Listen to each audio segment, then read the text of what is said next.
Nah, kenapa terjadi diskriminasi bahwa Koperasi Merah Putih mendapatkan satu pendanaan yang kemudian dijamin oleh dana desa lah atau apa gitu ya. Kenapa koperasi lain yang mau minjam duit yang susah dan sebagainya tidak bisa gitu. Nah, ini ada diskriminasi dan diskriminasi ini justru juga melanggar kita punya konstitusi gitu. Jadi resource curse dong. Resource curse. Jadi kutukan dari sumber daya alam. Iya, jadi yang menguasai itu cuma beberapa gelintir orang. Waktu 2014 kita itu ekspor kita itu Vietnam itu cuma kurang lebih 0,6 dari kita. Kurang lebih. Nah, kemudian 9 tahun kemudian 2023 ini bukan 2024, ekspor Vietnam itu mungkin dari 2024 ya. Ekspor Vietnam itu udah 1,67 kali dari kita. Kenapa ini? Kenapa? Karena dia punya industri. Dan kenapa kita industrialisasi kenapa? Danantara benar dong. Danantara kan untuk menurunkan PMA kan supaya dividen BUMN itu jangan cuma dihabisin di APBN tapi diinvestasikan kembali ke industri nasional kan. Satu Danantara apa sih gitu kan? Saya yakin bahwa itu bukannya tidak diketahui, misalkan kalau dalam kasus nikel ya. Tapi menurut saya karena ini ada memang ada korupsi rente, lah. Ya, korupsi lah ya. Ada korupsi yang di situ. Kalau bahasanya Presiden Prabowo berkhianat pada negara itu. Benar. Ya merugikan negara demi keuntungan pribadi.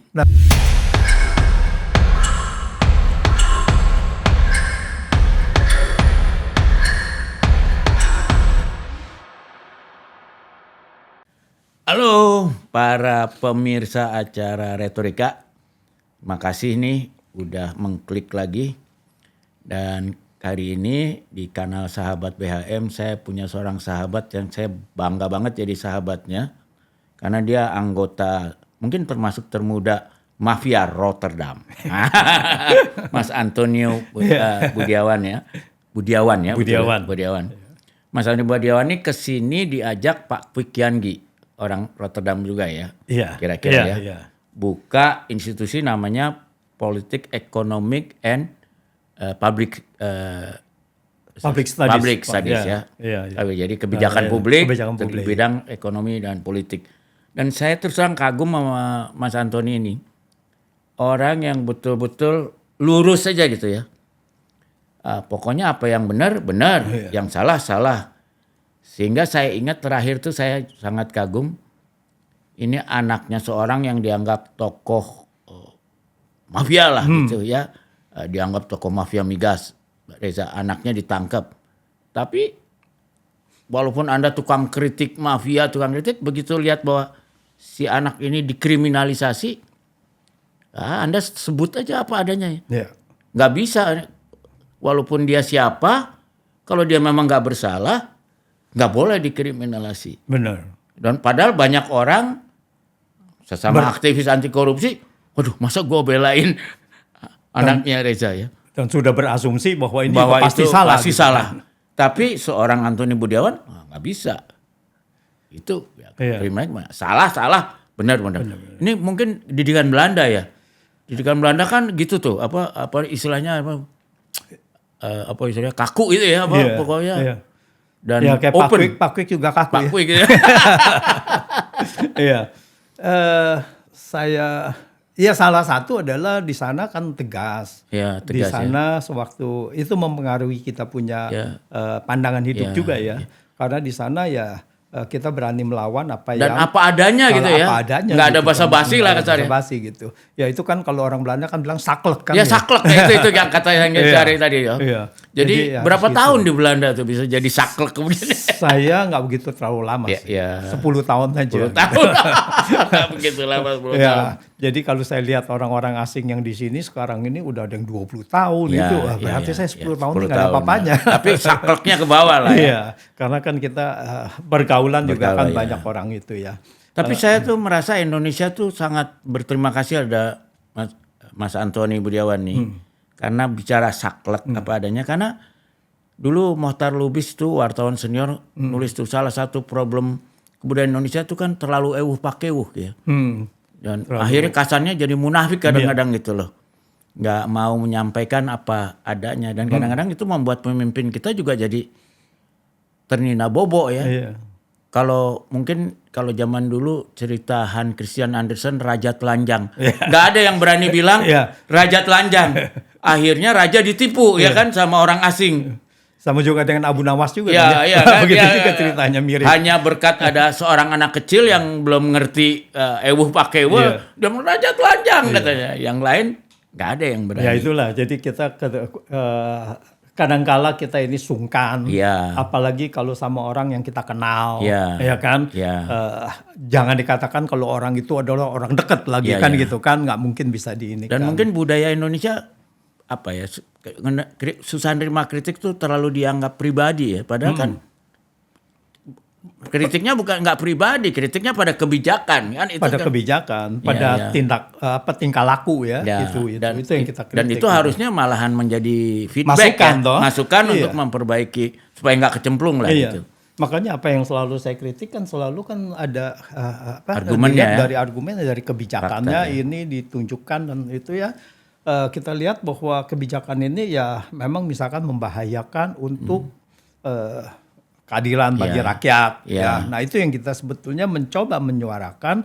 Ini bagaimana kita sudah 80 tahun merdeka. Lalu rakyat miskin kita menurut kriteria negara menengah atas seperti yang kita ini. Masih banyak 68%. 194 juta. Orang. Hampir 200 juta lah boleh bilangnya. 200 juta gitu. Masih miskin. Padahal seperti kata Prabowo, negaranya kaya raya. Negara kaya raya gitu. Paradoks ya. Ya, itu kan yang sangat Nah, ini kan semuanya berasal dari kebijakan. Semua dari kebijakan. Justru itu yang buat saya, karena saya membaca tulisannya Mas Antoni Budaya, saya juga baca paradoks Indonesianya Prabowo. Dan saya lihat juga sebetulnya secara aliran ekonomi Mas Antoni Budaya ini kayaknya sama lah pasal 33 nih ya dengan ekonomi konstitusi. Tapi Mas Antonio ini kritiknya pedas ini terhadap kebijakan Presiden Prabowo nih. Apa ya sebenarnya yang dikritik? Karena kalau saya lihat dari niatnya sih ibaratnya Romanya tuh sama kayaknya antara Presiden dengan Mas Antonio. Bahkan sebagian jalannya secara mainstream, jalan Rotterdam ini kan jalan bapaknya Presiden ini ya kan.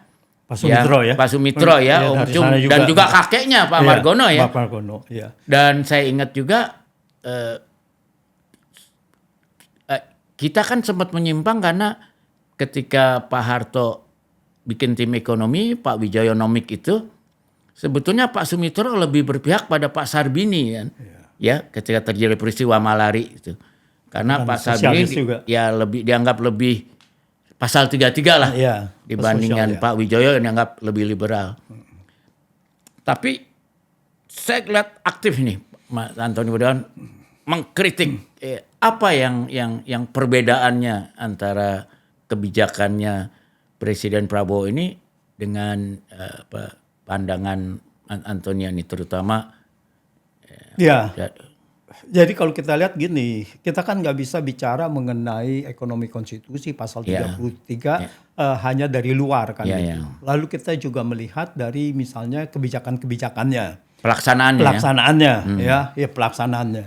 Jadi kalau kita lihat Koperasi Merah Putih, misalnya saya sebut aja gitu ya, kan kelihatannya kan memang bagus koperasi. Tujuannya gitu kan ya. Tapi aliran Rotterdam mendukung lah ini ya. Tapi kalau kita lihat pertama adalah apa koperasi itu satu-satunya bentuk dari untuk pemerataan. Dan kalau kita lihat ini yang saya kemarin minggu lalu 2 minggu yang lalu bicara di Paramadina University. Nah di sini apa bedanya Koperasi Merah Putih dengan koperasi lainnya? Nah kenapa terjadi diskriminasi bahwa Koperasi Merah Putih mendapatkan satu pendanaan yang kemudian dijamin oleh dana desa lah atau apa gitu ya. Kenapa koperasi lain yang mau minjam duit yang susah dan sebagainya tidak bisa gitu. Nah ini ada diskriminasi dan diskriminasi ini justru juga melanggar kita punya konstitusi gitu. Nah, lalu apa? Kalau kita bilang UMKM itu apakah hanya bentuknya koperasi saja? Kita banyak UMKM bentuknya CV. Ini orang-orang kecil gitu. Nah, bagaimana memberikan akses juga pendanaan kepada mereka gitu supaya mereka bisa berkembang gitu. Nah, hal-hal yang begini ini cuman dari satu itu saja ya kita lihat ya. Nah, jadi ini banyak sekali pelaksanaan-pelaksanaannya yang kemudian sebetulnya menyimpang dan membuat diskriminasi kepada pelaku bisnis jadi yang lainnya. Jadi bukan salah koperasinya, tapi diskriminasi terhadap program di perkoperasian itu sendiri. Iya. Dan kalau kita lihat misalnya Danantara Sumber Daya Indonesia, ya kelihatannya bagus ya, mau menegakkan pasal 33 misalnya. Tapi itu waktu juga saya menjadi narasumber itu saya juga mengungkapkan begini, kita tidak bisa lihat di tengah saja lalu kita bilang bahwa ini kita menegakkan pasal 33. Kalau kita bicara itu waktu ekspor satu pintu itu adalah dua sumber daya alam lah, yaitu satu tambang dan tambang juga khusus batu bara dan kedua adalah sawit gitu. Nah, pertama tambang itu. Kenapa kalau kita mau menegakkan pasal 33 which is saya dukung dan saya nulis beberapa kali, pasal 33 adalah bumi dan air dan kekayaan yang terkandung di dalamnya dikuasai negara. Bacanya tuh semuanya hampir di situ saja. Tetapi untuk sebesar-besarnya kemakmuran rakyat itu nggak diteruskan gitu. Nah, kalau saya bilang itu dikuasai negara, sudah dikuasai negara memberikan lisensi. Tetapi untuk sebesar-besarnya kemakmuran rakyat itu apa?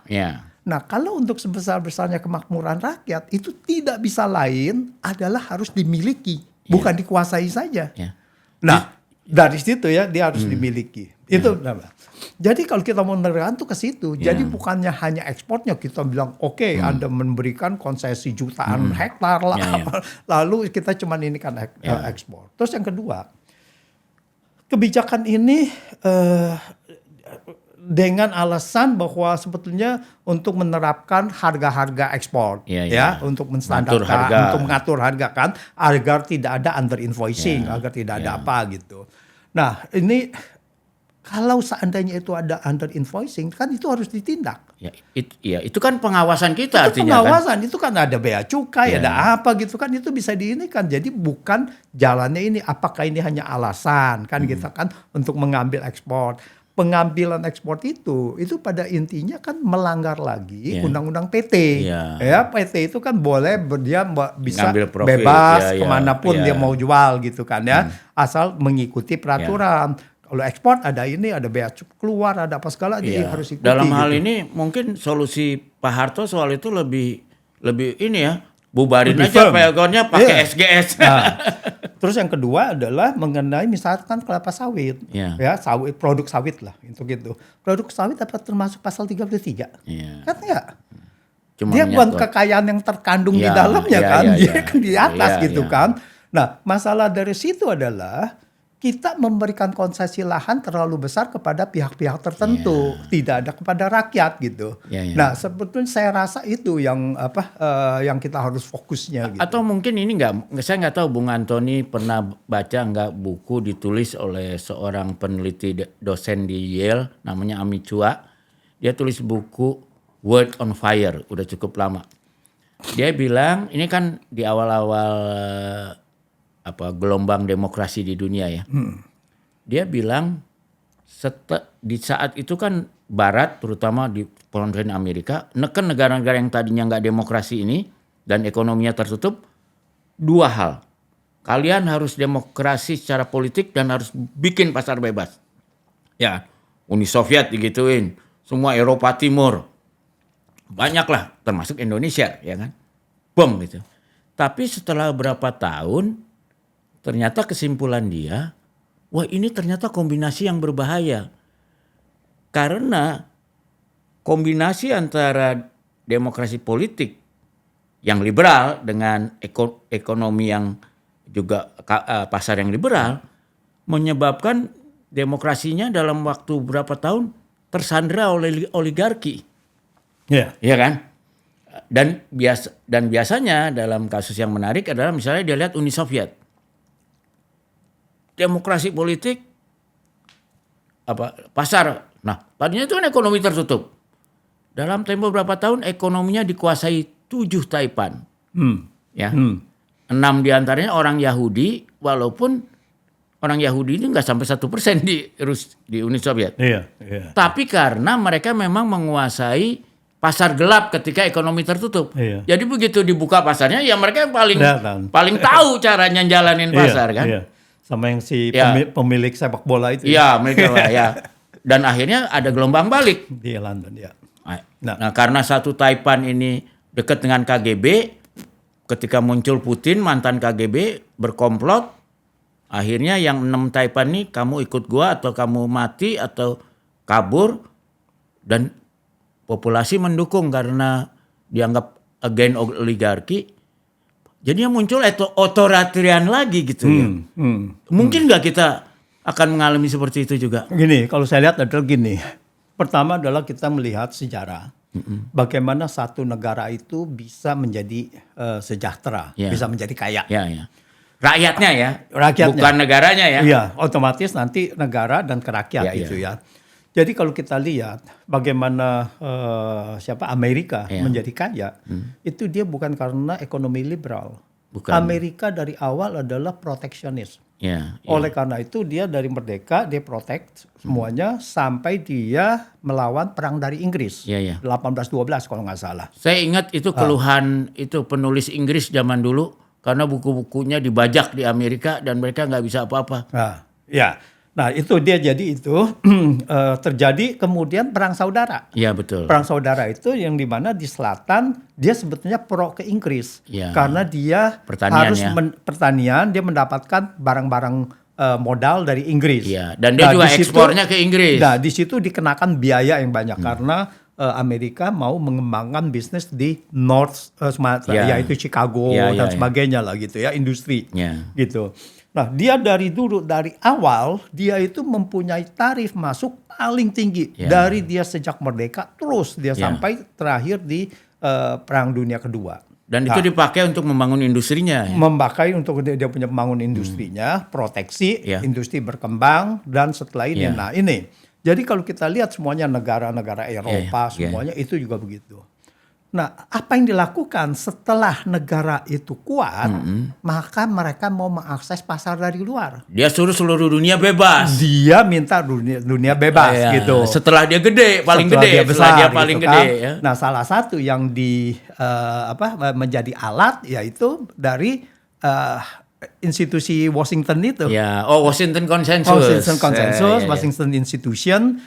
Untuk buka pasar semua. Buka pasar namanya kalau di IMF itu dia mencoba kalau ada yang minta duit sama IMF namanya SAP, Structural Adjustment Program. Kan yang gitu kasihan kan? orang miskinnya yang kasihan ya. Nah itu.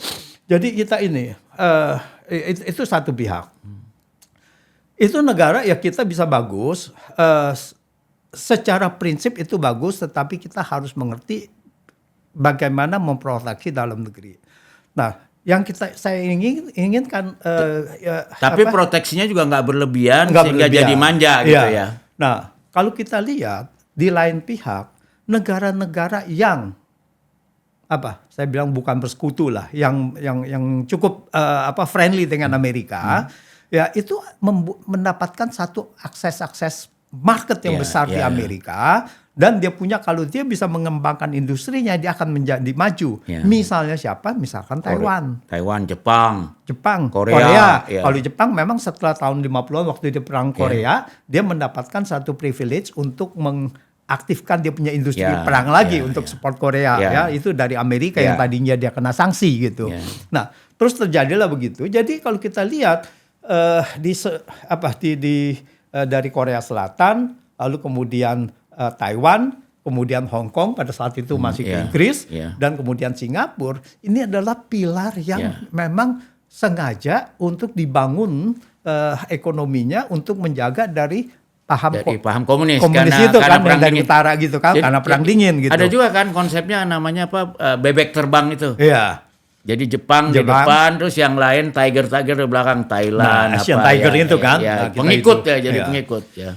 Nah, jadi sebetulnya kalau kita lihat, sebetulnya kita seharusnya setidak-tidaknya kita bisa seperti Malaysia. Kenapa kita tidak bisa? Ya kan? Malaysia kita punya pendapatan per kapita udah mungkin 2,5, hampir 2,5, lebih dari 2,5 kali kita gitu. Udah lebih sejahtera gitu. Padahal sesama orang Melayu ya. Tapi kalau kita lihat memang begini, saya baru mempelajari, baru mencoba untuk dalam riset saya, yaitu sayangnya adalah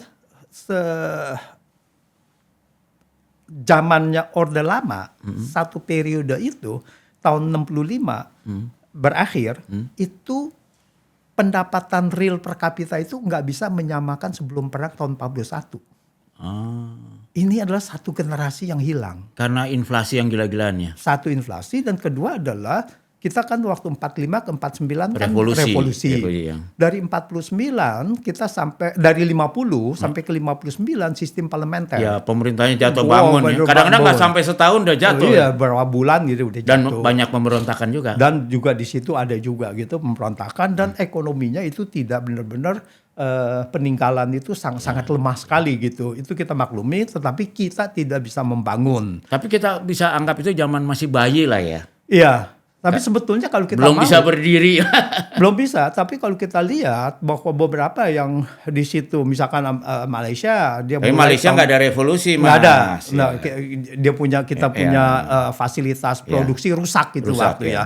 Tapi seenggaknya kita ada lebih dulu, dapat lebih dulu, dan kita mendapatkan kita kan tahun 50, Malaysia kan baru tahun 65 gitu kan. 15 tahun ini memang kita hancur gitu.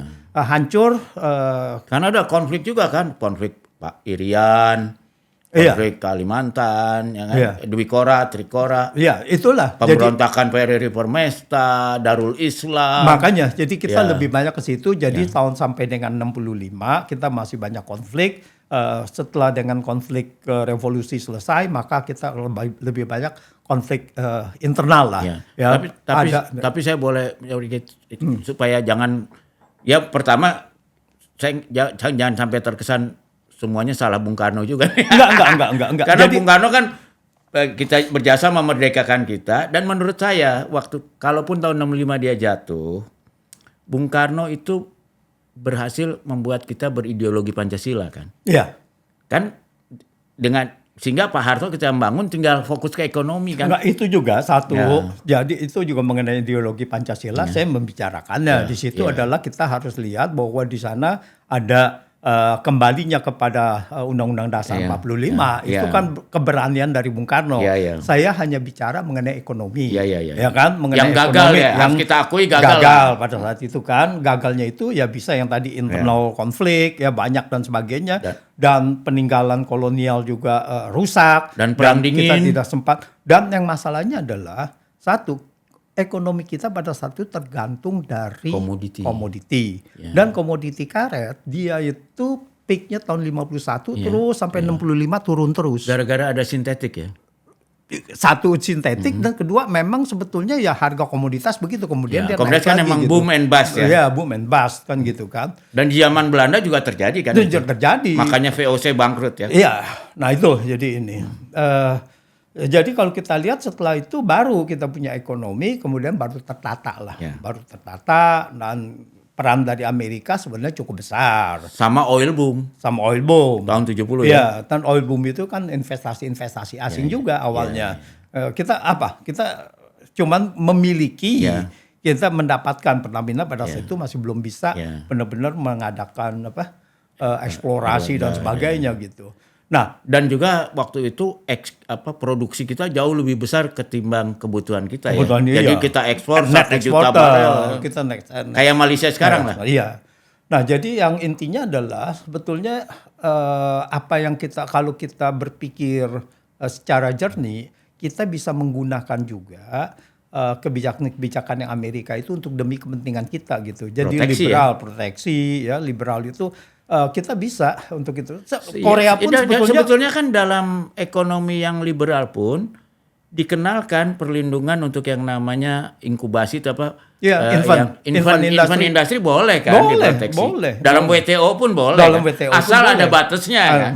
Dan kita tidak boleh membatasi kuantitas. Ya kita boleh melarang tarif gitu. Ya. Makanya kemarin dulu kita digugat kalah waktu nikel karena kita membatasi ekspor kuantitas, mentah tidak boleh. Ya, bukan pakai tarif ya. Bukan pakai tarif. Kalau pakai tarif malah boleh ya.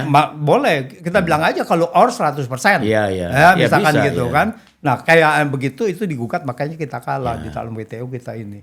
Jadi ekonomi liberal salah satu adalah di mana kita bisa mendapatkan keuntungan dan keuntungan itu sudah dinikmati oleh Korea dan sebagainya. Dia punya produk setelah industrinya berjalan, dia punya produk bisa diekspor kemana-mana. Mereka berhasil melalui tahap industrialisasinya. Ya. Kita yang belum Dan sekarang ini yang menikmati Vietnam. Vietnam sekarang ini udah industri. meninggalkan kita. Secara pendapatan per kapita aja tahun ini udah kita belum berhasil keluar dari komoditi ekonomi ya. Industrinya masih malah kurang. Kita deindustrialisasi. Maka terjadi. Jadi industri kita malah ekstraksi kita lebih besar. Kalau kita lihat dari tahun 2000-an setelah itu, kita lihat kalau ekspor batu bara, eksponensial. Wah. Kita aneh ya, kita bukan pemilik batu bara terbesar dunia, tapi kadang-kadang jadi eksportir terbesar di dunia batu bara ya. Karena eksploitasi dari pengusaha-pengusaha itu. Ya, jadi artinya benar seperti kayak Uni Soviet. Jadi karena kita terlalu ditekan, kita lupa nasihat Hatta kan, dulu dia bilang demokrasi ekonomi harus disertai demokrasi politik harus disertai demokrasi ekonomi. Kalau enggak akan sehat demokrasi politiknya. Hatta itu juga dari Rotterdam. Rotterdam juga ya, aliran Rotterdam. Makanya saya itu kadang-kadang bingung. Saya bilang loh, ini kayaknya Presiden Prabowo terpengaruh kakeknya dan ayahnya yang Rotterdam mandat banget. Ada temanku namanya Antoni Budiawan nih, sangat Rotterdam banget, dipilih Kukian yang Rotterdam banget. Tapi seperti ini benturan. Karena di mana situ semua titik benturnya itu? Sebetulnya nggak terlalu berbenturan juga, karena kan kalau kita lihat kebijakan dari Prabowo ini kan sebenarnya tidak banyak. Yaitu kebijakannya yang beberapa yang tadi saya katakan. Ya misalkan saya mempunyai satu pandangan yang berbeda. Misalkan seperti MBG. MBG tujuannya apa sih? Tujuannya adalah misalkan menambah gizi. Kalau kita lihat lebih mengkerucut lagi, stunting. Nah, saya melihat ke akar masalah. Akar masalah orang kurang gizi itu apa? Akar masalahnya adalah kemiskinan. Nah, kemiskinan kita itu yang tadi saya katakan ada 168 juta, hampir 200 juta orang, hampir 200 juta orang gitu. Ya mungkin 50% dari itu adalah kemiskinan yang tidak bisa membeli yang protein atau karbohidrat yang mencukupi kebutuhan mereka gitu. Nah, jadi masalahnya adalah bukan memberikan gizi makanan. Yang kita harus ini kan adalah ke orang tuanya supaya pengentasan kemiskinan. Dan saya yakin kalau pengentasan kemiskinannya berjalan, maka otomatis akan terjadi perbaikan gizi di keluarganya. Kalau kata Kennedy dulu, rising tide lift all boats. Jadi kalau pasang naik, semua perahu ikut naik ke atas gitu ya. Tapi gini, saya terus terang saya termasuk orang yang sangat setuju MBG dalam arti generiknya, school meal program. Karena kalau dari pelajaran public policy itu dianggap salah satu program social investment yang berhasil karena yieldnya tuh bisa sampai kalau kita taruh $1 $6 sampai $35 lah tergantung. Cuma memang saya lihat MBG itu kayaknya bukan hanya school meal program. Karena kalau school meal program kan kayak India sama Cina bikin aja undang-undang semua sekolah wajib menyediakan makanan bergizi bagi murid-muridnya sekali. Kalau nggak punya duit silakan minta bantuan pemerintah gitu kan. Kalau dia sekolah mahal ya dia sediain sendiri. Paling dia cuma ngontrol pastiin bergizi. Karena problem tuh tidak hanya stunting, tapi juga kan bisa obes. Makanya Jepang itu kan berhasil karena makan dan kebiasaan makan bergizi itu bagian dari kurikulum sekolah. Iya. Jadi bukan sekedar dikasih makan yang bergizi, paham kenapa dia harus makan bergizi. Dan saya bisa memahami kalau kita kan orang tua nyuruh anak kita makan bergizi nggak gampang. Tapi kalau di sekolah tiap hari dia dikasih makan bergizi, lama-lama terbiasa sendiri kan. Jadi membangun kebiasaan yang sehat. Makanya Jepang itu kan kesehatan anak sekolahnya bahkan kesehatan panjang umurnya paling panjang. Antara lain dianggap dari school meal. Tapi kalau MBG justru sini saya lihat MBG itu school meal plus. Karena di situ dianggap juga ini kesempatan membangun ekonomi UKM. Dapur-dapur itu kan. Lalu dianggap juga akan memindahkan ekonomi dari kota ke desa karena suppliernya harusnya nanti koperasi desa Merapi itu yang menyuplai bahan bakunya. Lalu bahkan ada ambisi berikutnya, dia juga mengatur membantu peternak dan petani dalam stabilitas harga. Karena misalnya kalau harga telur hancur, maka melalui MBG, semuanya pakai menu telur dulu supaya diserap. Kalau masih ada kelebihan, koperasi beli dulu, gitu. Harga stabil. Kalau sebaliknya kalau turun gitu, ada gitu omongan-omongan seperti itu. Tapi kan biasa mission creep ini kadang-kadang karena terlalu banyak maunya, akhirnya nggak dapet semuanya gitu kan kira-kira ya. Jadi kalau kita lihat gini bahwa belum lama ini kan ada satu kejadian yang harga telur itu hancur kan. Hancur ya. Gara-gara ekspektasi ya. Jadi itu kalau kita lihat oke lah bahwa dianggapnya ini teori-teori yang semua orang mengembangkannya di mana di dalam satu environment seolah-olah ini adalah kejadian yang sinergi gitu kan. Tapi kita lihat harga komoditas nggak begitu. Jadi kalau kita lihat itu ada Jadi total dari bahwa apakah ini menggerakkan ekonomi, kita lihat yang menggerakkan itu siapa? Begini, the total dari pengeluaran pemerintah kan nggak naik. Jadi MBG itu diambil dari tempat lain. Tempat lain misalnya yang kita tahu bahwa salah satu adalah yang dikurangin transfer ke daerah. Dikuranginnya cukup banyak gitu. Nah berarti di sana kan ada satu kondisi ekonomi yang turun. Meskipun di sana naik. Nah ini nggak bisa bilang bahwa kalau selama pengeluaran kita secara total fiskal kita sama, nggak ada yang kenaikan yang signifikan. Ini. Tapi saya devil advocate nih ya. Saya melihat begini. Mungkin karena Anda ekonom dan ahli public policy, khawatir nggak kalau kita lihat indikasi ICOR ya, yang di zaman Pak SBY masih 4, lalu di zaman Pak Jokowi naik ke 6, bahkan pernah ke 8. Sekarang di sekitar 6. Itu kan menunjukkan terjadi inefisiensi. Padahal anggarannya naik gede, utangnya naik gede. Tapi inefisiensinya luar biasa naiknya ya.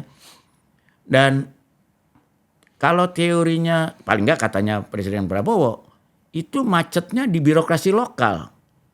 Ini kita mesti kasih. Teorinya ya, birokrasi lokal ya. Tidak produktif anggaran itu oleh lokal dipakai, alokasi daerah itu. Nah sedangkan kalau MBG dipotong dipindahin ke MBG kan tetap ke daerah itu.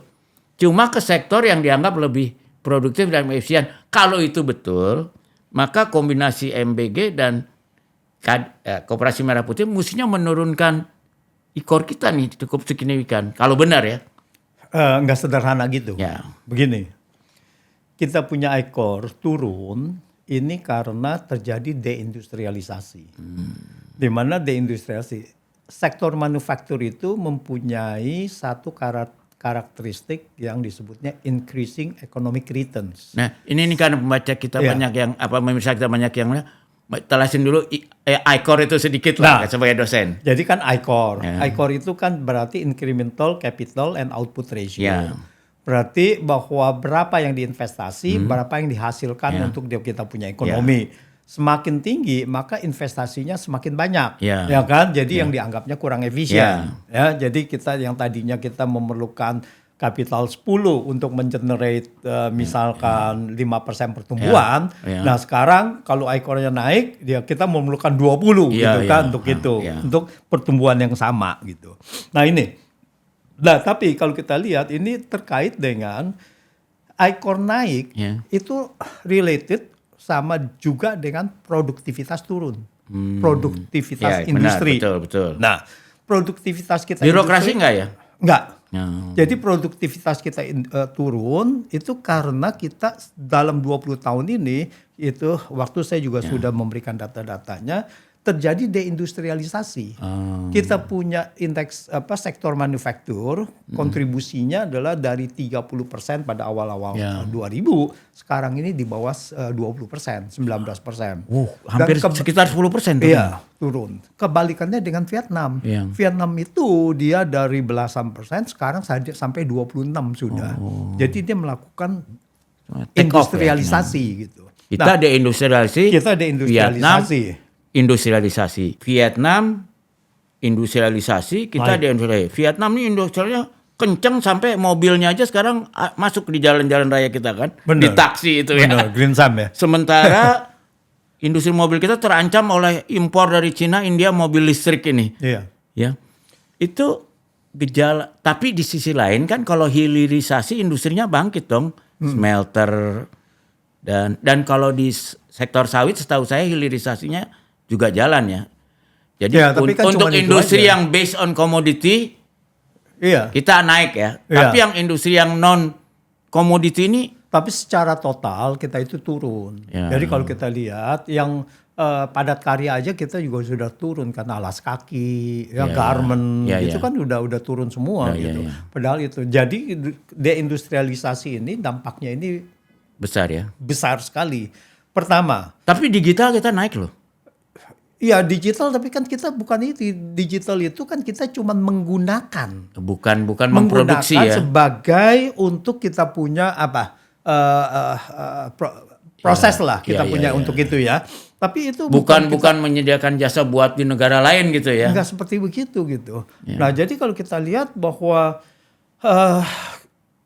yang deindustrialisasi ini itu mengancam dan ada banyak pabrik-pabrik atau ditutup, lalu kemudian tenaga kerjanya kemana? Padahal tenaga kerja itu datang terus. Jadi bertambah. Dari yang sektor formal menurun, yang naik informal. Informal, dia mau nggak mau dia ke informal. Malah mundur kita ya. Malah mundur. Nah, sektor informal itu produktivitasnya adalah stagnan, rendah. Survive aja ya. Survive aja dia. Nah, kayak apa yang banyak? Gojek, ojol, ya kan? Uber dia kan yang gitu banyak itu. Lalu kemudian transportasi yang berbasis itu juga kan, seperti Lalamove lah, Delivery dan sebagainya gitu. Itu kan produktivitasnya nggak ada bisa ekspornya naik, gitu, nggak ada gitu. Nah, dia kemudian tidak terintegrasi dengan global supply chain. Oleh karena itu, waktu 2014 kita itu ekspor kita itu Vietnam itu cuma kurang lebih 0,6 dari kita, kurang lebih. Nah, kemudian 9 tahun kemudian 2023 ini bukan 2024, ekspor Vietnam itu mungkin dari 2024 ya. Ekspor Vietnam itu udah 1,67 kali dari kita. Kenapa ini? Kenapa? Karena dia punya industri. Dan kenapa kita industrialisasi kenapa? Nah itulah karena kita lihat pada tahun 2000, awal 2000-an, 2004, kita itu semuanya fokus kepada komoditas. Misalnya sekarang kalau kita lihat. Jadi resource curse dong? Resource curse. Jadi kutukan dari sumber daya alam. Iya, jadi yang menguasai itu cuma beberapa gelintir orang. Itu juga terjadi di Australia ya? Itu juga terjadi gitu. Cuma tapi karena penduduknya sedikit nggak apa-apa lah. Penduduknya sedikit, dia punya sumber daya banyak dan dia punya sektor formalnya, informalnya juga sudah kuat gitu. Dia sudah begini, sektor informal boleh ada kalau kita sudah mencapai tahap formalnya kuat ya. Formalnya kuat dan tahap pendapatannya sejahtera gitu. Kira-kira tuh ukurannya kalau dia pensiun dia nggak jatuh miskin lah ya, bisa hidup dengan layak lah ya. Misalnya kalau dia mau jadi driver online pun dia mendapatkan yang kehidupan yang layak gitu. Nah, kita kan lihat kita punya tarif kan berbeda gitu. Nah itu jadi sebetulnya itu yang membahayakan. Dan nggak hanya begitu, makanya kita punya tax ratio kita turun terus. Karena kebanyakan adalah bahwa sektor informal bayar pajaknya sedikit. Jadi penurunan tax ratio kita itu akibat dari terjadi informalisasi ekonomi kita ya. Iya. Nah itu. Yang ketiga kita punya ini sektor fiskal. Lalu kemudian ke sektor moneter. Transaksi berjalan kita defisit. Menekan kepada rupiah. Makanya nggak mungkin bisa dari 2010, dari 2012 begitu transaksi berjalan kita defisit terus, rupiah itu pasti tertekan. Tapi saya juga terganggu gini ya, saya juga lihat waktu kita melakukan industrialisasi dengan modal asing, kayaknya kita juga melupakan satu hal yaitu nilai dari royalti dan copyright. Karena kan kalau saya nggak salah hitung, setiap kali kita katakanlah mobil Avanza lah katakan, hampir 100% kan itu udah dari desainnya dibuat di Indonesia. Dari Indonesia. Tapi kalau saya beli 100 juta, 15 juta kan langsung ke Tokyo tuh untuk bayar brand royaltinya ya. Sehingga sebetulnya walaupun pabriknya di sini dari 100 juta itu mungkin pabriknya dapat 2-3 juta aja kan. Nah, dan Indonesia kok kita udah industri mobil udah berapa tahun. Sampai sekarang nggak ada tuh brand kita. Sementara Vietnam malah udah bisa ekspor brandnya ke Indonesia. Nah itu salah satu kegagalan kita punya industrialisasi. Satu adalah begini, industrialisasi kita itu sudah berjalan. Tetapi sekarang kepemilikannya siapa? Lalu saya juga sempat mengatakan ini salah satu masalah yang strategik sangat sangat strategik sekali. Jadi kita itu berusaha mengundang PMA. Itu beberapa tahun yang lalu saya sudah katakan PMA sudah menjadi bumerang bagi ekonomi kita. Apa dimaksudnya? Maksudnya adalah kita punya pengeluaran untuk dividen, pemiliknya kan asing, dividen lebih gede dan bunga itu eksponensial pertumbuhannya. Dan ini penyebab kita terjadi negatif defisiensi dalam transaksi berjalan. Neraca berjalannya jadi defisit. Salah satunya di situ gitu kan. Nah kita lihat bahwa dari berapa miliar itu di bawah 10 miliar. Sekarang kita punya pembayaran bunga dan dividen sudah mencapai 44 miliar. Dan itu yang saya belajar dari hebatnya Korea Selatan ya Mas Mani. Jadi saya lihat kalau kita di Korea Selatan. Itu kalau ada orang naik mobil impor. Apalagi dekat tempat yang banyak buruh. Itu nggak aman. Digoresin apa. Tadi saya pikir kenapa ya. Tapi rupanya Korea Selatan tuh pinter, dia bikin di transparansi di mata di akuntingnya itu khusus buat bayar royalti dan sebagainya. Sehingga masyarakat tuh dalam tempo cepat dulu dia lihat, wah kita tuh punya investasi asing ternyata duitnya kabur lagi sebagian besar. Makanya dukungan politik terhadap memproduksi dalam negeri sangat tinggi. Kalau dia kan sebaliknya. Kalau produksi dalam negeri diketawain. Diledek-ledek lah. Nggak boleh itu. Nah, jadi memang mereka punya kebijakan dari atas. Itu saya pernah kita mempelajari dalam salah satu riset saya. Kenapa misalnya Korea itu kan yang membuat foundation ini kan sebetulnya Park Chung-hee. Iya, Park Chung-hee. Ya, dia itu memproteksi semuanya. Dia keras tapi nggak korup ya. Nggak korup, dan kemudian dia yang melindungi, dia punya industri. Salah satunya bagaimana misalnya kesulitan dari Jepang, yaitu waktu kan di Jepang itu kan bagaimana Panasonic itu nggak bisa masuk. Susah lah. Dan bagaimana mereka itu didukung oleh negara untuk menciptakan microwave. Misalnya Samsung Dan mereka bikin kampanye anti Jepang.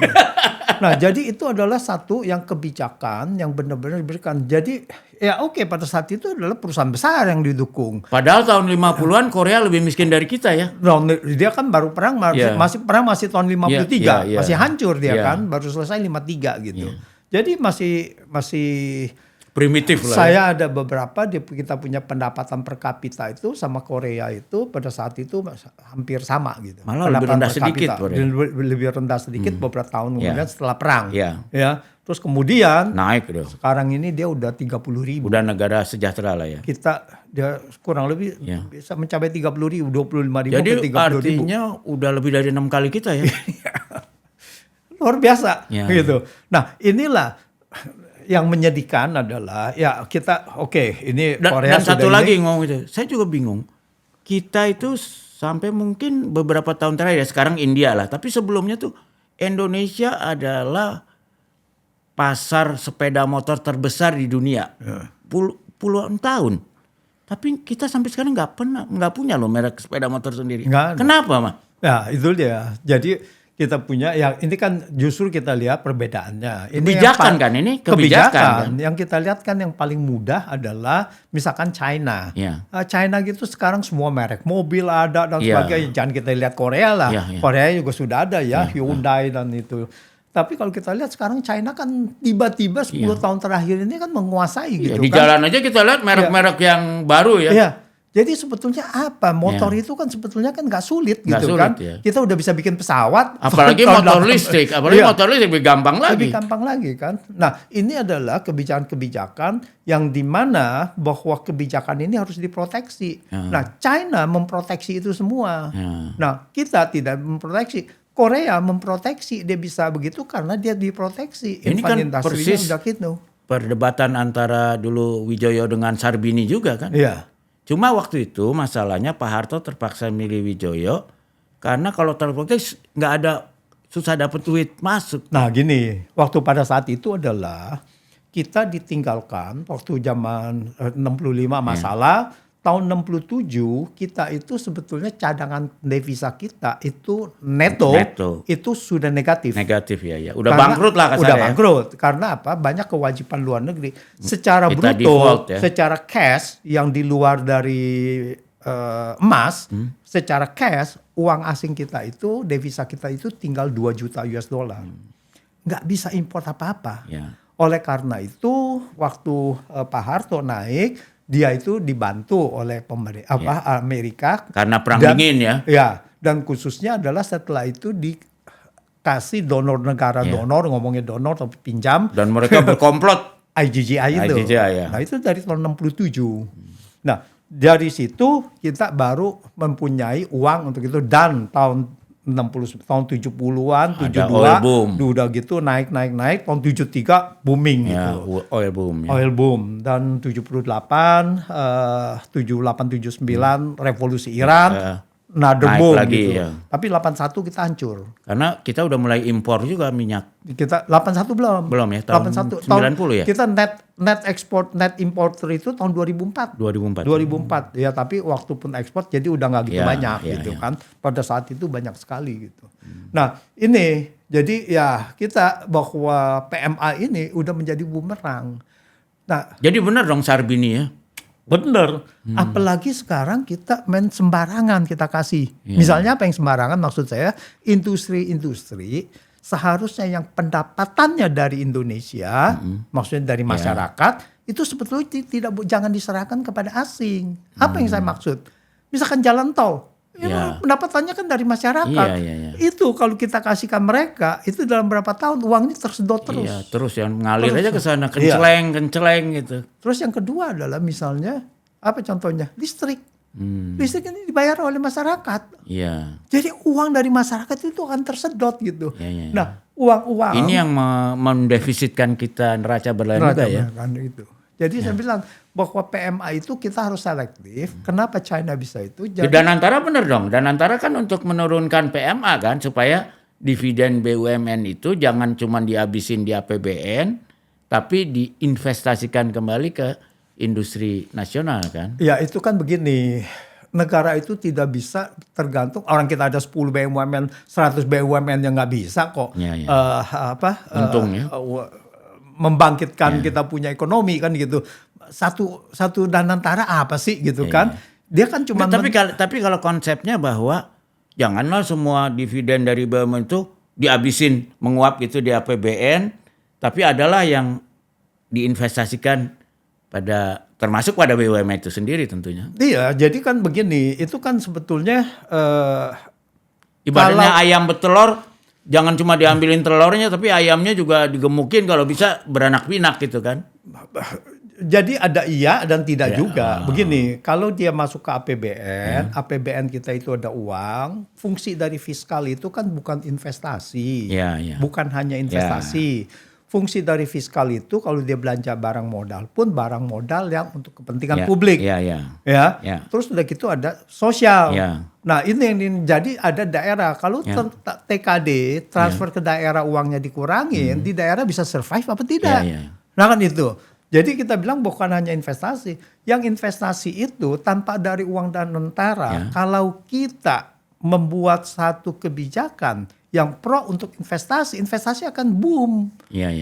Jadi kalau kita lihat seperti apa sih? Tapi ntar kita masuk lagi jebakan tadi, PMA tadi. Nah itu kan dari kita punya strategi, tinggal kan kalau kita lihat kenapa Korea kok bisa gitu kan, tanpa ada BUMN, tanpa ada apa, ya ada konglomerat gitu kan. Tapi mungkin itu swasta yang kita indikan. Kalau Korea tuh pemerintah hanya membantu chaebol Taipan yang ekspor kan. Artinya menghasilkan uang ke dalam, bukan yang jago kandang. Ya sebetulnya kan China juga kan begini. China juga gitu kan, kalau kamu ekspor PMA itu diundang dan untuk kalau Anda bisa menghasilkan uang, baru Anda devisa, baru boleh dikembalikan kepada dia punya dividen dan harus dicarinya sendiri. Jadi itu syaratnya ya? Iya salah satunya. Jangan cuma pada awal melihat Indonesia sebagai pasar.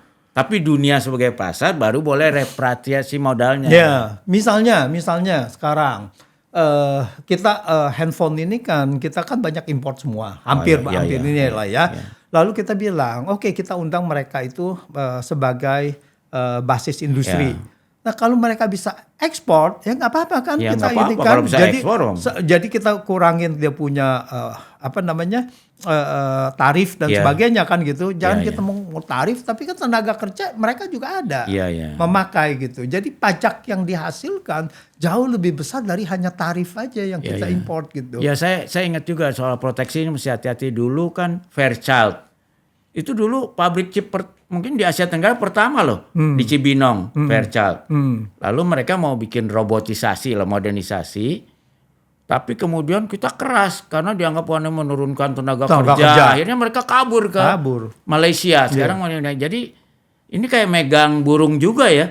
Terlalu ketat mati, terlalu longgar kabur gitu. Nah itu bisa tahu pas megangnya itu gimana? Iya, satu adalah kita ngelihat dari industri itu. Sekarang begini, kalau kita bilang kita hanya mengandalkan bahwa industri itu dia harus ada tenaga kerja, nggak boleh robotik. Dan in the end adalah kita bilang kalau dia nggak ada pun nggak ada tenaga kerja juga yang begitu kan. Nah jadi kita lihat yang penting adalah keuntungannya buat negara itu apa. Jadi dari sudut pajak, dari apa, dan apakah juga bisa memperkuat devisa apa tidak. Ya jadi apakah dia justru menghasilkan defisit atau dia menghasilkan surplus di current account. Di kita punya current account-nya gitu. Yang harus kita bantu tuh yang menghasilkan surplus. Menghasilkan surplus gitu. Itu yang kalau kita yang menghasilkan defisit ya udahlah lo nggak usah terus aja gitu. Nah itu kita yang memberikan insentif. Jangan insentifnya seperti smelter nikel tapi asing. Nah itu harusnya dikuasai nggak bayar pajak itu.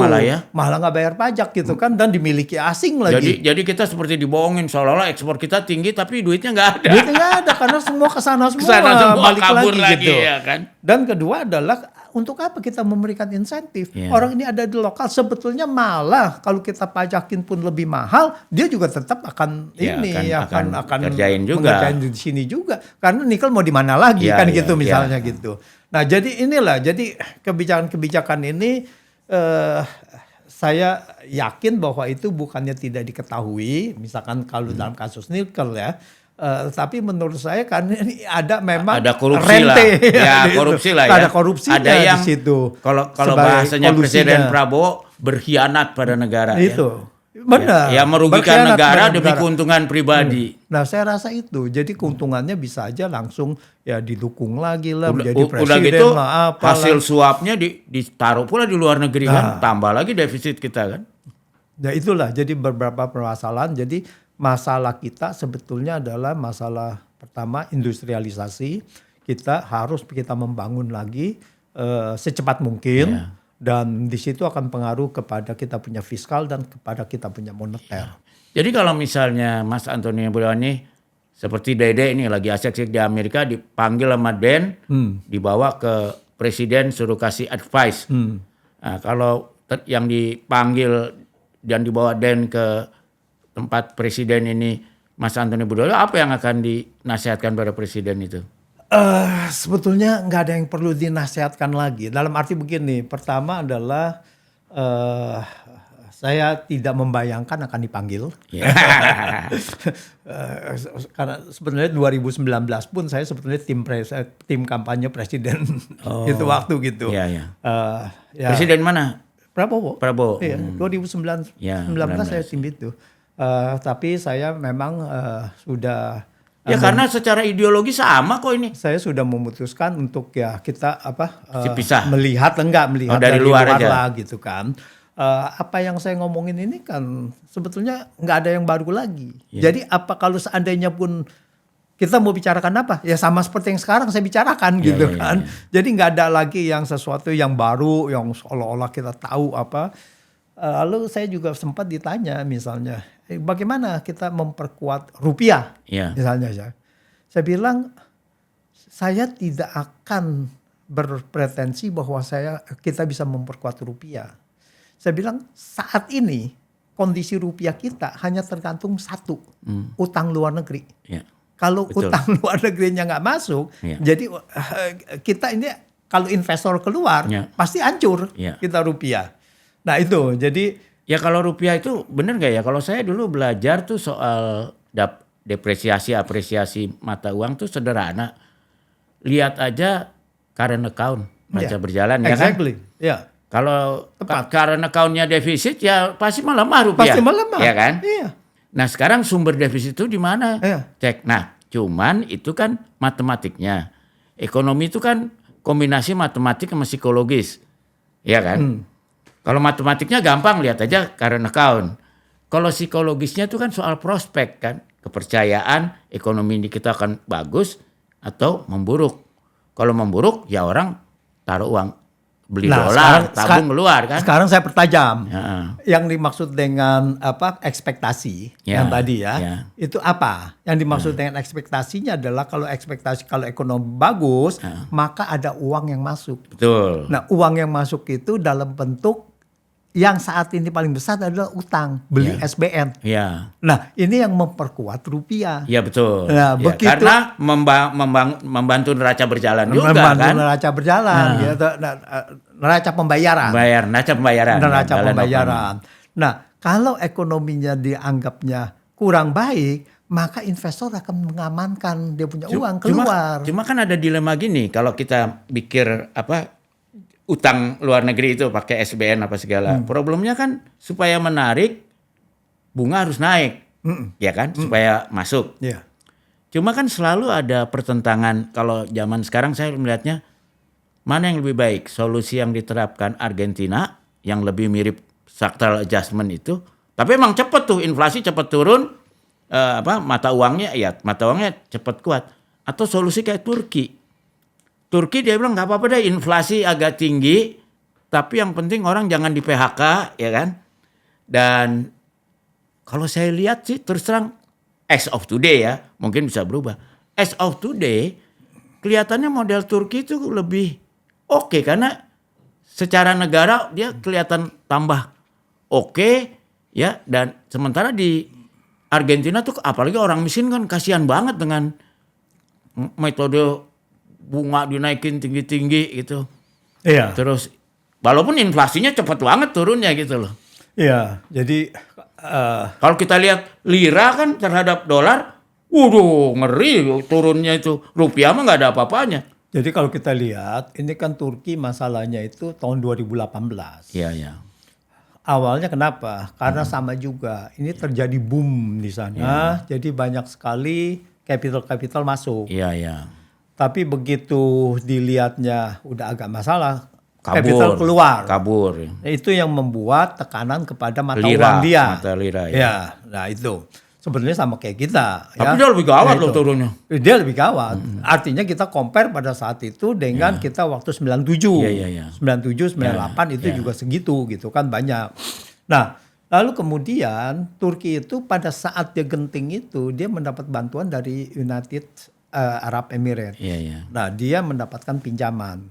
Dia tidak melalui IMF. Tapi UAE itu berkomitmen untuk memberikan pinjaman. Jadi kita bisa gitu juga kan, uang di UAE sekarang lagi pengen lari kemana-mana kan, nggak aman di situ. Tapi dia nggak percaya untuk minjamkan kepada kita. Kalau Turki itu ada yang strategisnya, karena dia punya role, gitu kan ya. Dan Turki juga role-nya itu ya Turki bagian dari NATO dan sebagainya gitu. Jadi dia ada strategisnya. Kalau kita jauh dari UAE, mereka nggak peduli sama kita kan.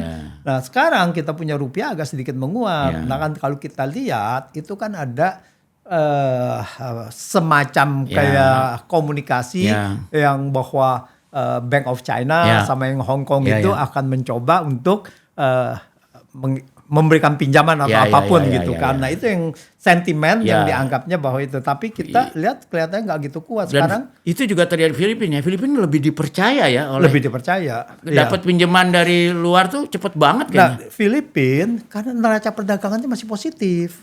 Nah, tapi itu kan karena sumbangan tenaga kerjanya bisa sampai 7% dari GDP itu. Salah yang satunya. Yang dikirim dari luar seluruh dunia. Salah satunya kan gitu kan ya. Tapi 30 lebih miliar loh. Makanya kalau mereka punya neraca perdagangan, setiap negara mempunyai neraca perdagangan yang positif, maka dia tidak mempunyai tekanan di dalam dia punya nilai tukar.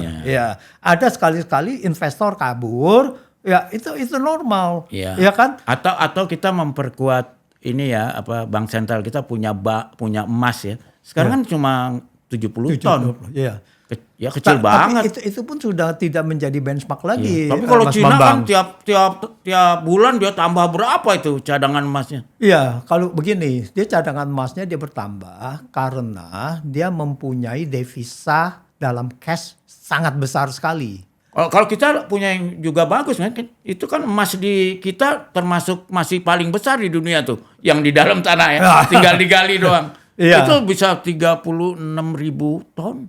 Ya itu kan sama juga kalau dimiliki oleh negara. Tapi tinggal negaranya. Sekarang nggak dimiliki oleh negara kok. Sekarang siapa? Diambil swasta, diambilin swasta. Semua kan, di mana-mana kan udah tambang besar emas itu kan dikuasain oleh swasta. Antamnya malah parah. Cuma 1 ton. Iya, cuma 1 ton, parah ya. Pas dia punya ininya produksinya gitu. Padahal dia punya refinery-nya sekian puluh ton gitu. Jadi sebenarnya kita tuh tinggal mengubah kebijakannya aja yang benar lah ya.